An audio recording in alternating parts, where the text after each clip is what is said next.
ಇದಲ್ಲದೆ 2021ರಿಂದ ಇಲ್ಲಿವರೆಗೆ PMFE ಯೋಜನೆಯಡಿನಲ್ಲಿ 1075 ಕೋಟಿ ಹೂಡಿಕೆಯೊಂದಿಗೆ 8800 ಫಲಾನುಭವಿಗಳಿಗೆ ಸಾಲ ಮಂಜೂರಾಗಿದೆ.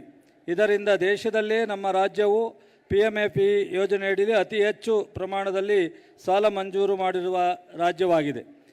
ಈ ಯೋಜನೆಯಡಿ ಕೇಂದ್ರವು ಒಂದು ಆಹಾರ ಸಂಸ್ಕರಣಾ ಘಟಕಕ್ಕೆ 35% ಸಹಾಯಧನ ನೀಡಿದರೆ ನಮ್ಮ ಸರ್ಕಾರ 15% ಹೆಚ್ಚುವರಿ ಸಾಲ ಮಂಜೂರು ಮಾಡಿ ಒಟ್ಟು 50% ಸಹಾಯಧನ, ಅಂದರೆ ಒಂದು ಘಟಕಕ್ಕೆ 15 ಲಕ್ಷ ರು ಸಹಾಯಧನದಲ್ಲಿ 9 ಲಕ್ಷ ರಾಜ್ಯದ್ದು, 6 ಲಕ್ಷ ಕೇಂದ್ರ ಸರ್ಕಾರದ ಸಹಾಯಧನ ಮಂಜೂರು ಮಾಡಲಾಗ್ತಿದೆ. ಈ ಯೋಜನೆಯಡಿ ಸಿರಿಧಾನ್ಯಗಳ ಬೆಲ್ಲ, ಬೇಕರಿ ಪದಾರ್ಥಗಳು, ತೆಂಗು, ಸಾಂಬಾರು ಪದಾರ್ಥಗಳು ಹಾಗೂ ಗಾಣದ ಎಣ್ಣೆ ಮುಂತಾದ ಪದಾರ್ಥಗಳು ಸಂಸ್ಕರಣಾ ಘಟಕಗಳು ಪ್ರಾರಂಭವಾಗಿ ರಾಜ್ಯದಲ್ಲಿ ಆಹಾರ ಸಂಸ್ಕರಣಾ ಉದ್ಯಮವು ಅತಿ ಹೆಚ್ಚು ಉದ್ಯೋಗ ನೀಡುವ ಯೋಜನೆಯಾಗಿದೆ ಎಂದು ಹೇಳಲು ನನಗೆ ಸಂತೋಷವಾಗುತ್ತಿದೆ.